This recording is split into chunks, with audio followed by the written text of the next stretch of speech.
આકાશવાણી અમદાવાદ વડોદરા પ્રાદેશિક સમાચાર વિભાગ રજૂ કરે છે પ્રધાનમંત્રી નરેન્દ્ર મોદીના 12 વર્ષના સફળ કાર્યકાળ અંગે વિશેષ શ્રેણી 12 વર્ષ સુશાસનના, જે અંતર્ગત આજના અંકમાં આપણે સાંભળીશું અંગદાન ક્ષેત્રે નવી ક્રાંતિ અને નવી ગતિ અંગે વિશેષ ચર્ચામાં ભાગ લઈ રહ્યા છે અમદાવાદની અસારવા સિવિલ હોસ્પિટલના સુપ્રિન્ટેન્ડન્ટ ડોક્ટર રાકેશ જોશી અને આકાશવાણી અમદાવાદના પ્રતિલિપિ સંપાદક કરણ સમ્રાટ.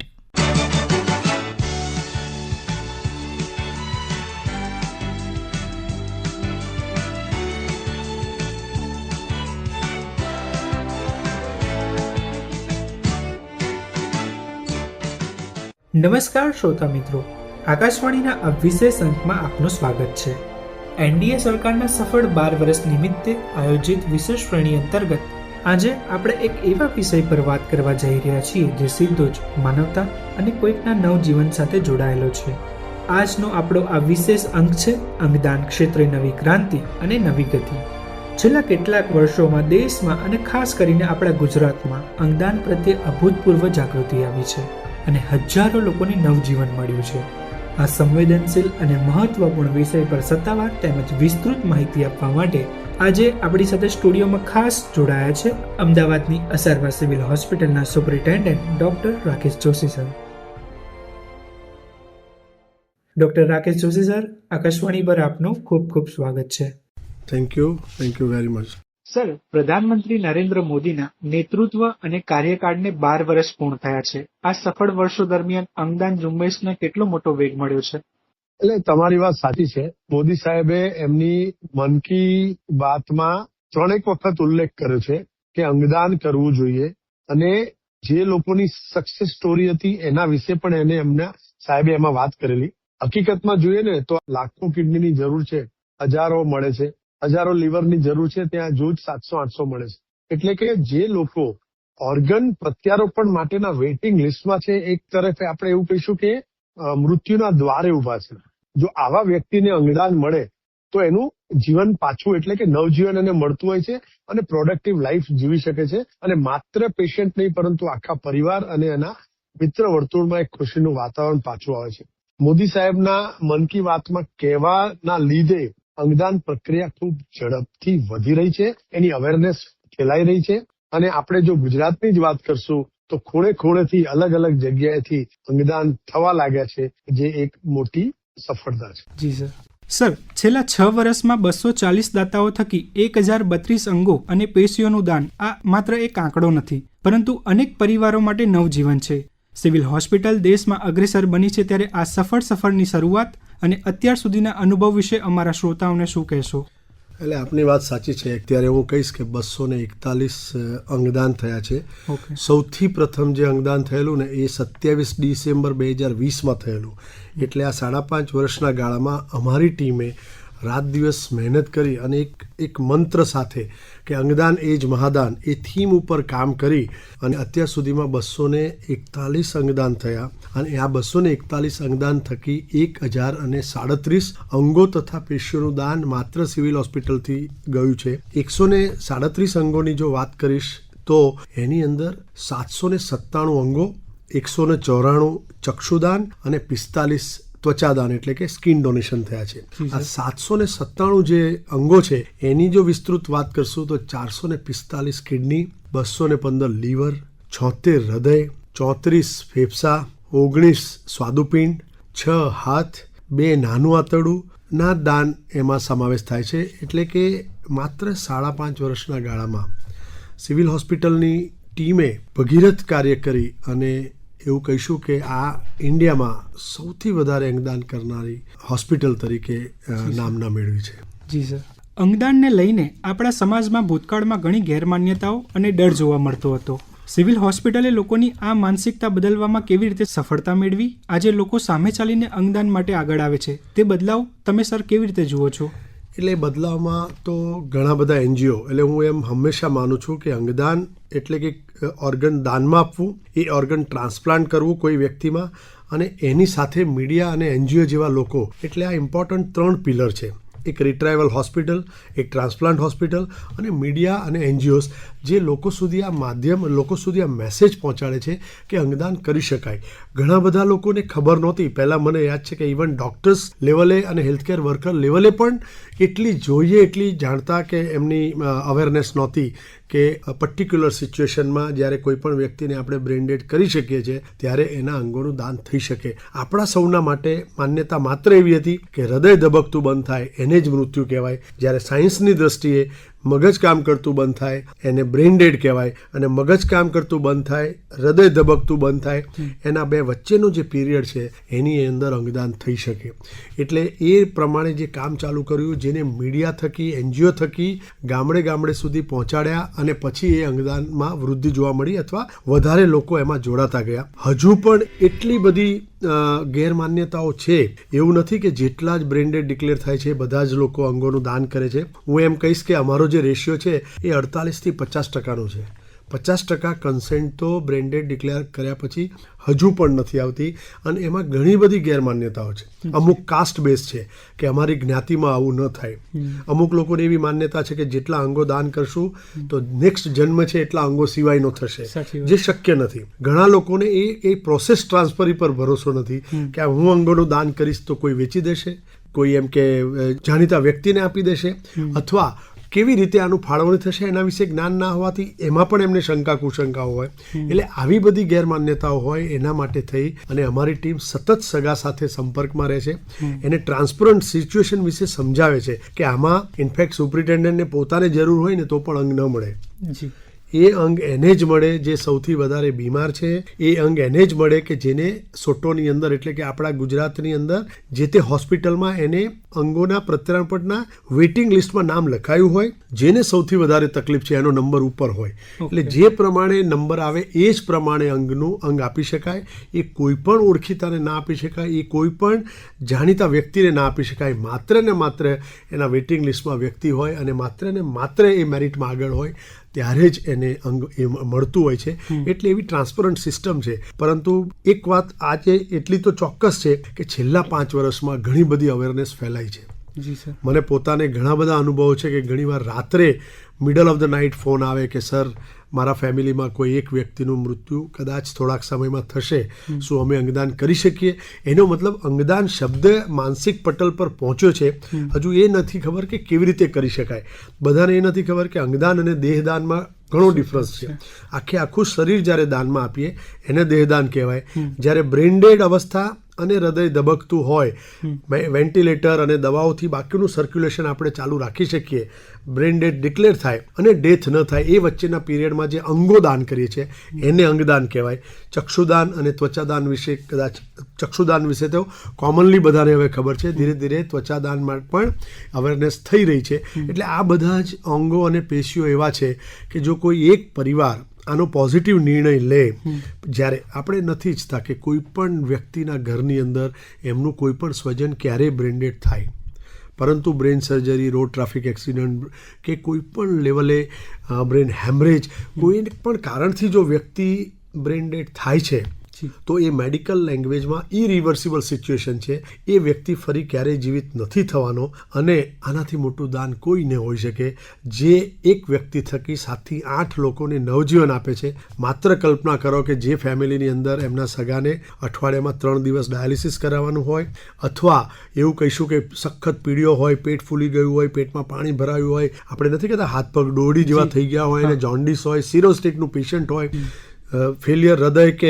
શ્વાસ એટલે ફેફસાનું ફેલિયર હોય, અતિશય શ્વાસ લેવા માટે ઓક્સિજનની જરૂર પડે, શ્વાસોશ્વાસ થાય, ઊભા થઈને ચાલી નાખે. આ બધી ખૂબ જ પીડાદાયક પરિસ્થિતિ છે. જો આ વ્યક્તિને અંગ મળે છે તો એક નોર્મલ લાઈફ જીવી શકે છે. એટલા માટે જ એને મહાદાન કહેવાય છે કે જે વ્યક્તિ બ્રેન ડેડ છે એ ફરી ક્યારેય ઊભા થવાના નથી, ફરી જીવિત થવાના નથી. અને જો આપણે નિર્ણય નથી લેતા તો આ બધા જ અમૂલ્ય અંગો એની એમ કહીશું ને કે લાસ્ટ રિચ્યુઅલમાં જતા રહેશે, સ્મશાનમાં જતા રહેશે, રાખ થઈ જશે અને કોઈને નવજીવન નહીં મળે. લાખો કિડનીની જરૂર છે ત્યાં હજુ જ 1000 મળે છે, હજારો લીવરની જરૂર છે ત્યાં માંડ 700-800 મળે છે. હૃદય ફેફસા કોઈ જીવિત વ્યક્તિ ન આપી શકે. હાથની જ વાત કરું કે હાથના ડોનેશનથી તમે વિચાર કરો કે જે વ્યક્તિને બંને હાથ નથી, હોઈ શકે આપણો સોલ્જર હોય, આપણો મિલિટરી મેન હોય જે લડતા એને હાથ ગુમાવ્યા હોય, એને જ્યારે કોઈ ડોનેશનથી હાથ મળે છે તો પોતાની ક્રિયા કરી શકે છે. અને સાથે સાથે રક્ષાબંધનના દિવસે જ્યારે બહેન રાખડી બાંધે અને જ્યારે બહેન એવું કહે કે મેં આજે મારા ભાઈને રાખડી બાંધી, એ એક ફિલિંગ જ ડિફરન્ટ લેવલના છે. આ બધી વાતો છે જે અમને, અમારી ટીમને અને કદાચ ઇનફેક્ટ જે લોકો કામ કરી રહ્યા છે એ બધાને જે મોટિવેટ રાખે છે. અને એટલા માટે જ અંગદાનને મહાદાન કહેવામાં આવે છે કે એક વ્યક્તિ બીજા વ્યક્તિને પૂરું નવજીવન આપે છે અને આ અંગો કોઈ રીતે મળી શકે નહીં. જી સર. સર, જ્યારે કોઈ વ્યક્તિ, ખાસ કરીને કોઈ યુવાન બ્રેન ડેડ જાહેર થાય ત્યારે પરિવાર પર આપ તૂટી પડે છે. દુઃખની એ કપરી ઘડીમાં સ્વજનો અંગદાન માટે સંમત કરવા એક ખૂબ જ સંવેદનશીલ બાબત છે. તમારી કાઉન્સેલિંગની ટીમ આ કામગીરી કેટલી સહાનુભૂતિથી પાર પાડે છે? એટલે આપની વાત તદ્દન સાચી છે. અમારી સાથે NGO તરીકે અંગદાન ચેરિટેબલ ટ્રસ્ટના દેશમુખ દાદા જોડાયેલા છે. જ્યારે અંગદાનની પ્રવૃત્તિ સિવિલ હોસ્પિટલમાં ચાલુ થઈ 2020માં અને પછી મેઇનલી 2021માં, ત્યારે દાદા અમારી સાથે સંકળાયેલા હતા. અને સાથે સાથે અમારી ટીમ જે પેશન્ટ કેર સાથે સંકળાયેલી છે એવી એક ડેડિકેટેડ ટીમ છે જે કોન્સ્ટન્ટ પરિવાર સાથે વાતચીતમાં હોય છે. પરિવારને એમની દરેકે દરેક સિચ્યુએશન બતાવતા હોય છે, કેમ કે એમની તબિયત ગંભીર છે. એમની સાથે એક ટાઈપનો રેપો અને કોન્ફિડન્સ ક્રિએટ કરે કે જે કંઈ બી અમે કરી રહ્યા છીએ અમે એમનો રિસ્પોન્સ નથી આવી રહ્યો, એમનું બ્રેઇન રિકવર નથી થઈ રહ્યું અને સાયન્ટિફિક રસ્તા છે. બ્રેન ડેથ એમને એમ ડિક્લેર નથી કરી શકાતું. મેડિકલ લેંગ્વેજમાં એને એપનિયા ટેસ્ટ કહેવામાં આવે છે. અને એપનિયા ટેસ્ટ એડલ્ટમાં 18 વર્ષથી ઉપરની ઉંમર હોય એ વ્યક્તિમાં 6 કલાકના ડિફરન્સમાં 2 એપનિયા ટેસ્ટ કરવામાં આવે અને એ બંને ટેસ્ટ જો પોઝિટિવ હોય તો તમે એને બ્રેન ડેડ કમિટી દ્વારા બ્રેન ડેડ ડિક્લેર કરી શકો. અને બ્રેન ડેડ ડિક્લેર કરો પછી એ વ્યક્તિ ફરી ક્યારેય જીવિત થવાના નથી. એટલે એ સાયન્ટિફિક રીતે મેડિકલી એવું કહી શકાય કે એ વ્યક્તિ મગજથી મૃત છે. હૃદય અને જે ફેફસા ચાલી રહ્યા છે, જે તમને બાકીના જે વેન્ટિલેટર પર જે પેરામીટર દેખાય છે એ બધા દવા અને વેન્ટિલેટરના હિસાબે દેખાય છે. આપણે જો કશું ઇન્ટરવીન નહીં કરીએ તો ધીરે ધીરે એમનું હૃદય પણ બંધ થશે. અને આ પીરિયડની અંદર એટલે એમ કે એમના સ્ટેપ બાય સ્ટેપ કોઈ દિવસ કોઈ પણ સગા સાથે એવી રીતે વાત જ નથી કરવામાં આવતી કે તમારે અંગોનું દાન કરવું છે તો આપણે આગળ કામ કરીએ, એવું હોતું નથી.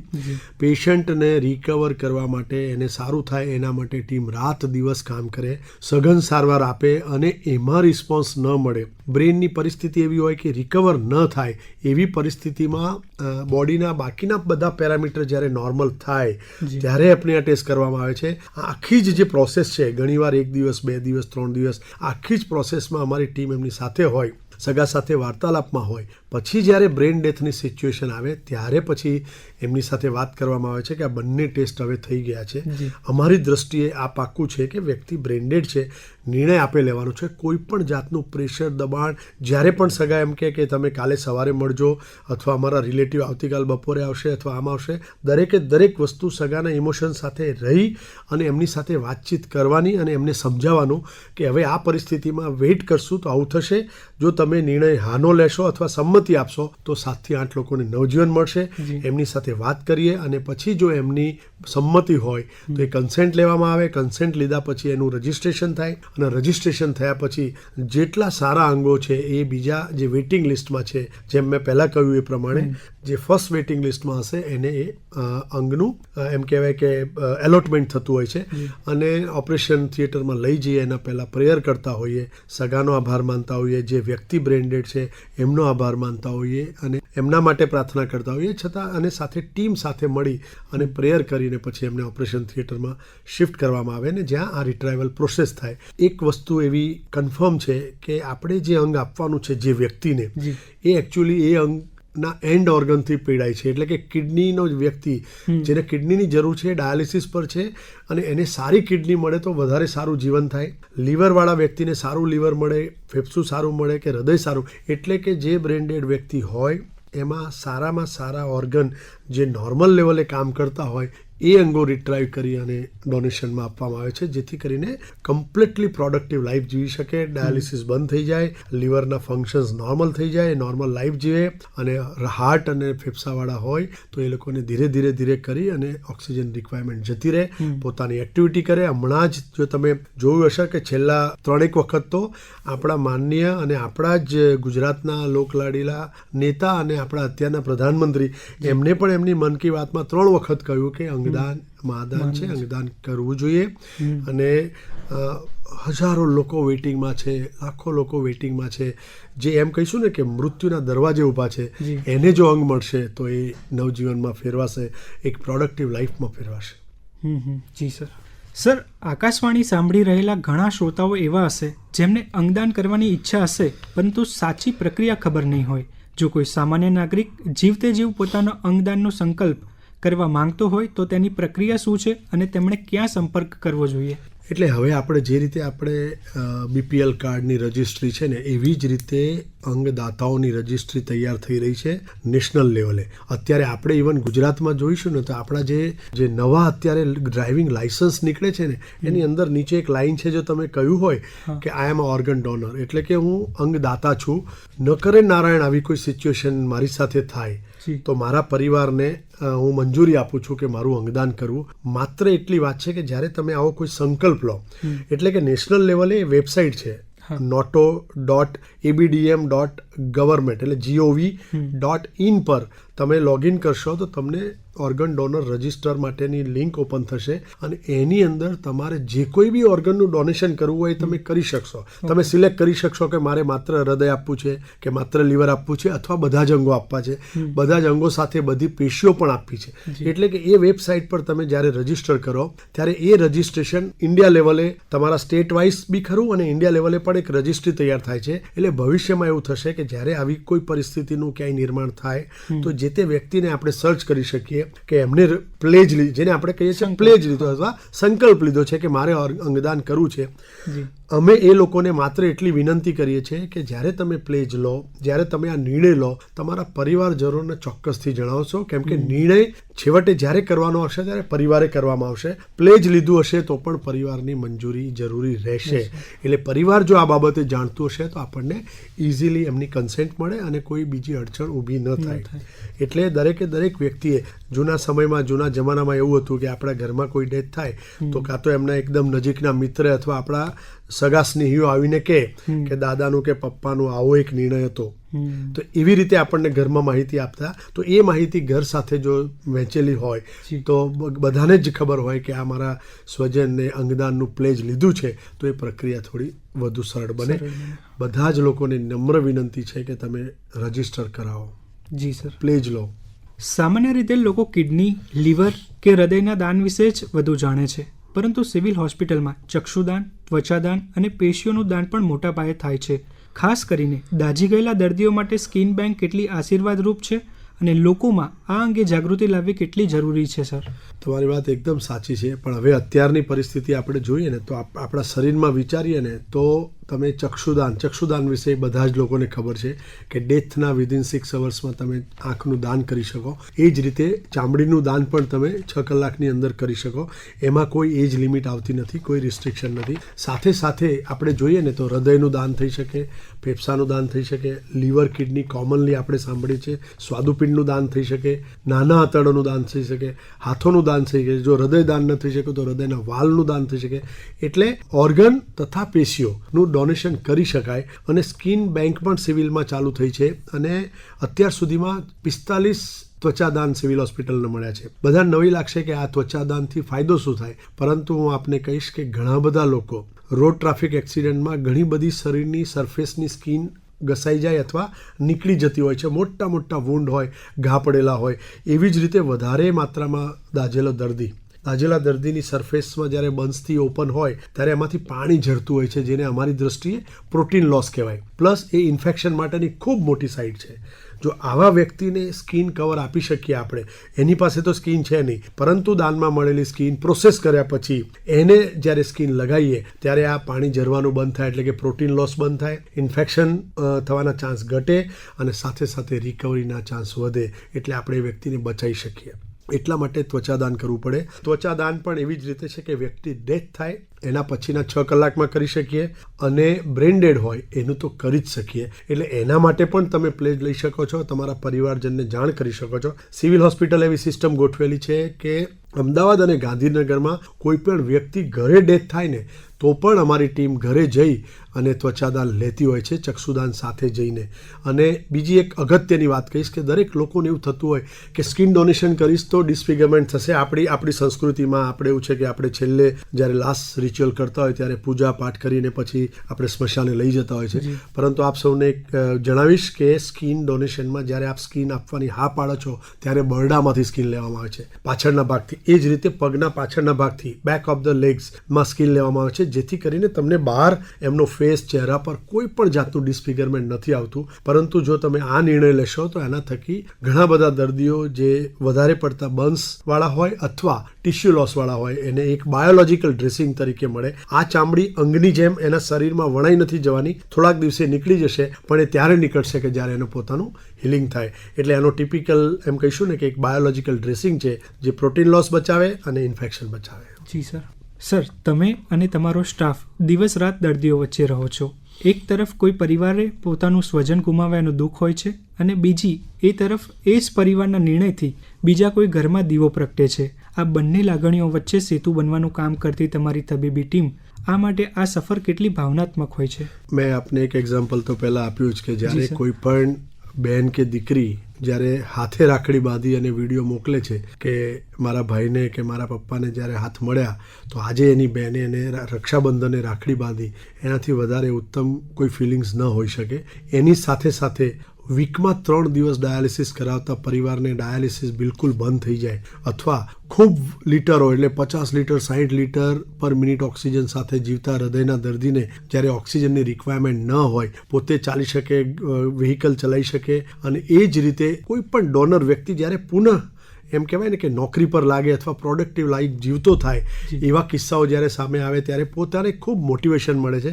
સાથે સાથે અમારી ટીમને પણ અમે મોટિવેટ એ રીતે જ રાખીએ છીએ કે આપણે અત્યારે જે કાંઈ બી કામ કરી રહ્યા છે આપણે જાણતા નથી કે કયા ડોનરે કોને અંગનું દાન કર્યું છે, પરંતુ એટલું ચોક્કસ જાણીએ છીએ કે આ જે વ્યક્તિ ફરી જીવિત નથી થવાના કે બ્રેન ડેડ છે, એ વ્યક્તિ થતી બીજા કોઈ લોકોને, અનનોન લોકોને જીવન મળશે અને જીવન દાન મળશે. મારી દ્રષ્ટિએ આ એક ફિલિંગ સાથે કામ કરી રહ્યા છે અને એના માટે મારી ટીમને પણ ખૂબ બધા ધન્યવાદ આપું છું, એમનો આભાર પણ માનું છું કે અમે સૌ સાથે મળીને એક એવું કરી રહ્યા છે કે સમયનો કોઈ જોતા નથી. અમારું વોટ્સઅપ ગ્રુપ છે, 24/7 મેસેજ પર રનિંગ થતું હોય, ક્યાંય પણ તકલીફ હોય મેનેજમેન્ટમાં તો બધા એક સાથે મળી અને પેશન્ટ મેનેજ કરી અને એપની ટેસ્ટ સુધી એને બેઝિકલી મેનેજ કરતા હોય. એટલે આ એક એવું કહેવાય ને કે રાત દિવસ જોયા વગર કામ કરવાની એક પ્રવૃત્તિ છે, પરંતુ એની સામે જે સેટિસ્ફેક્શન છે, ખૂબ સંતોષ અને આનંદ થાય છે જ્યારે તમને કન્સેન્ટ મળે છે, જ્યારે તમને ખબર પડે છે કે આ જે તે વ્યક્તિ તરફથી 5 અંગો 6 અંગો મળ્યા, ત્યારે એવું થાય છે કે એટલા લોકોના જીવન પૂરા બદલાઈ જશે અને એમને એક નવજીવન મળશે. જી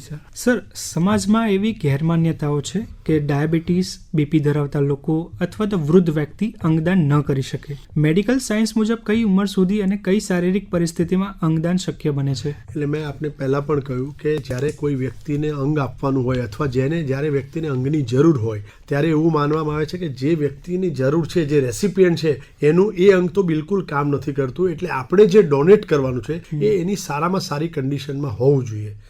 જો આપણે ચક્ષુ અને ત્વચાદાનની વાત કરશું તો એમાં કોઈ લિમિટ નથી, એજ લિમિટ નથી. પરંતુ જ્યારે ઓર્ગનની વાત થાય છે, સપોઝ હાર્ટ છે કે લંગ્સ છે, તો એ હેલ્ધી વ્યક્તિના હોય વધારે જરૂરી છે. ઓલ્ડ એજમાં પણ ડોનેશન થાય છે, નથી થતા એવું નથી, પરંતુ એ પછી એમની ઉંમર પ્રમાણે, સપોઝ એમાંથી એમને કિડની કે લીવર ત્યાં સુધીમાં કોઈ ચેન્જીસ ન થયા હોય અને હેલ્ધી હોય તો એ પણ આપી શકાય. એટલે એઝ સચ કોઈ બહાર નથી, પરંતુ આપણે એવું જોઈએ છે કે બને ત્યાં સુધી એમ કે 60 વર્ષની ઉપર થયું હોય તો એનું હૃદયમાં ક્યાંક ચેન્જીસ આવ્યા હોય અથવા ફેફસામાં આવ્યા હોય તો એ ચેન્જીસ જો આપણે રૂલ આઉટ કરી શકીએ તો એ લઈ શકાય. પરંતુ જે વ્યક્તિને અંગનું જરૂર છે એ નોર્મલ અંગ મળે એના માટેની કોશિશ હોય છે.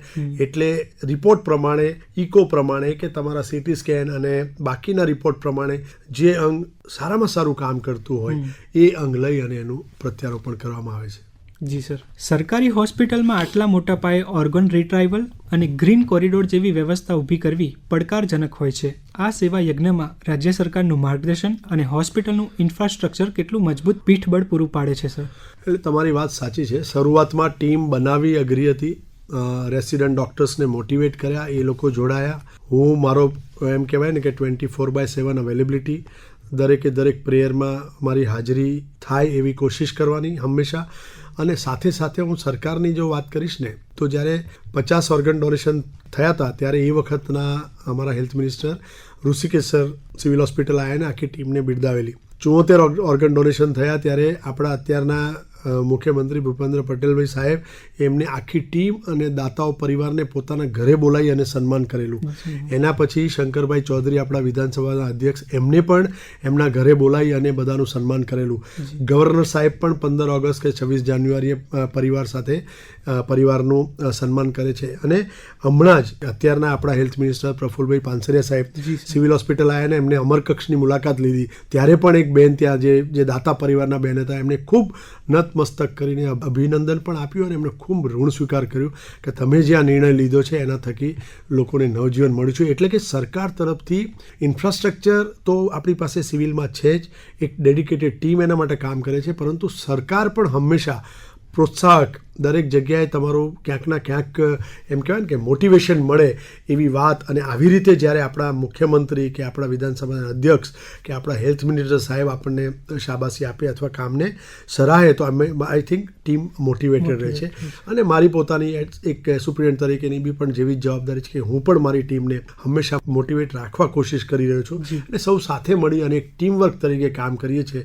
સરકારનો સપોર્ટ, ઇન્ફ્રાસ્ટ્રક્ચર પૂરું, અને એની સાથે સમયાંતરે તમને જ્યારે કોઈ તમારું જે કામ છે એના ઉપર ધ્યાન આપી અને તમને એના માટે પોઝિટિવ કોમેન્ટ્સ કરે, આઈ થિંક એ જ વસ્તુ છે. અને એની સાથે જે અંદરથી એક ભાવના છે કે આપણે કોઈકને ખુશી કે આનંદ આપી રહ્યા છે આપણા કામ થકી, તો એ બધા સૌ સાથે કરતા રહીશું ને વધારેમાં વધારે અવેરનેસ ફેલાય એવી પ્રક્રિયા આપણે હંમેશા કરશું. જી સર, આગામી સમયમાં અંગદાન ક્ષેત્રે સિવિલ હોસ્પિટલનું વિઝન શું છે?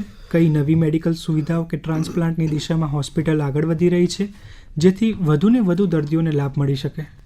અત્યારે જોઈએ ને તો કિડની, સ્વાદુપિંડ, લીવર અને હૃદય, આનું ટ્રાન્સપ્લાન્ટ આપણા મેડિસિટી કેમ્પસમાં જ થાય છે. અને યુએન મહેતા ટૂંક સમયમાં લંગ ટ્રાન્સપ્લાન્ટ પર કરશે. એટલે એવું કહેવાય ને કે મેજોરિટી ઓફ ધ ઓર્ગન્સ કે જે આપણને રૂટીનલી મળતા હોય છે ડોનેશનમાં, એ અહીંયા જ. આંખ જે આપણને ચક્ષુદાન મળે છે એ પણ M&J ઇન્સ્ટિટ્યુશનમાં જાય છે ને આપણા પોતાની પાસે સ્કિન બેંક છે સિવિલમાં. એટલે કે અંગો અને પેશીઓ જે રૂટીનલી મળતી હોય છે બધી જ મેડિસિટી કેમ્પસમાં રજિસ્ટર્ડ કરેલા દર્દી, એટલે કે ગરીબ દર્દીને એનો સીધો લાભ મળે છે. વિઝન એવું છે કે આ અવેરનેસ ઓર વધારે ફેલાઈએ. નથી ઈચ્છતા કે કોઈ પણ વ્યક્તિના જીવનમાં કે કોઈ પણ વ્યક્તિના સ્વજનને બ્રેન્ડેડની સિચ્યુએશન આવે, પરંતુ જો આવી સિચ્યુએશન આવે અને પોઝિટિવથી સામેથી પ્રોએક્ટિવલી એ કન્સેન્ટ આપણને આપે, એટલી અવેરનેસ સમાજમાં થાય તો કદાચ જે વેઇટિંગ લિસ્ટ છે પ્રત્યારોપણ માટે, જે લોકો એમ કહીએ ને કે મોતના મુખ ઉપર ઊભા છે, એ લોકોને અંગો મળે અને એમને નવજીવન મળી શકે. જી સર, આકાશવાણીના માધ્યમથી લાખો શ્રોતાઓ આજે તમને સાંભળી રહ્યા છે. અંતમાં એક સુપ્રિન્ટેન્ડન્ટ અને તબીબ તરીકે સમાજને અંગદાનના આ મહાદાનમાં જોડાવા માટે આપ શું સંદેશ આપવા માગશો સર? હું માત્ર એટલું કહીશ કે નાત જાતના ભેદભાવ મૂકી, ઊંચ નીચના ભેદભાવ મૂકી અને આપણે સૌ સાથે મળી અને આ અંગદાનની મુહિમમાં જોડાઈએ અને વધારેમાં વધારે અંગદાન થાય એવી અવેરનેસ ફેલાઈએ. એક દિવસ એવો ચોક્કસથી આવવો જોઈએ કોઈ જીવિત વ્યક્તિએ બીજા જીવિત વ્યક્તિને અંગનું દાન કરવું જ ન પડે. તમને જરૂરી કિડની કે લીવર તમને બ્રેન્ડેડ વ્યક્તિમાંથી મળી રહે એટલી અવેરનેસ થાય, અને જે વેઇટિંગ લિસ્ટ અત્યારે ખૂબ લાંબુ છે એ ધીરે ધીરે ઓછું થઈને ખતમ થઈ જાય. જો આપણે સૌ સાથે મળીને આવી સિચ્યુએશન કરશું કે એક જીવતા વ્યક્તિએ બીજા જીવતા વ્યક્તિને નવજીવન આપવા માટે અંગ નહીં આપવું પડે, ત્યારે હું માનશું કે આપણે ખરેખર આ દિશામાં કામ કરી રહ્યા છીએ. જી સર. તો શ્રોતા મિત્રો, આ હતા સિવિલ હોસ્પિટલ અસારવા અમદાવાદના superintendent doctor Rakesh Joshi sir, જેમણે સિવિલ હોસ્પિટલની અંગદાનની સફળ અંગદાન માટેની પ્રક્રિયા અને આ મહાદાન પ્રત્યે સમાજની બદલાયેલી માનસિકતા અંગે ખૂબ જ વિસ્તૃત અને સચોટ માહિતી આપી. ડૉક્ટર રાકેશ જોશી સર પોતાનો કિંમતી સમય ફાળવીને આકાશવાણી સાથે જોડાવા અને અમારા શ્રોતાઓને અંગદાન જેવા આ પવિત્ર સેવા યજ્ઞથી માહિતગાર કરવા બદલ આપનો ખૂબ ખૂબ આભાર. Thank you very much. શ્રોતા મિત્રો, આ સાથે જ અમારો આ વિશેષ કાર્યક્રમ અહીં સંપન્ન થાય છે. હું છું કરણ સમ્રાટ. હવે મને આપશો રજા અને આપ સાંભળતા રહો આકાશવાણી. નમસ્કાર. હમણાં જ આપ સાંભળી રહ્યા હતા 12 વર્ષ સુશાસનના શ્રેણી અંતર્ગત અંગદાન ક્ષેત્રે નવી ક્રાંતિ અને નવી ગતિ અંગે વિશેષ ચર્ચામાં ભાગ લઈ રહ્યા હતા અમદાવાદની અસારવા સિવિલ હોસ્પિટલના સુપ્રિન્ટેન્ડન્ટ ડોક્ટર રાકેશ જોશી અને આકાશવાણી અમદાવાદના પ્રતિલિપિ સંપાદક કરણ સમ્રાટ.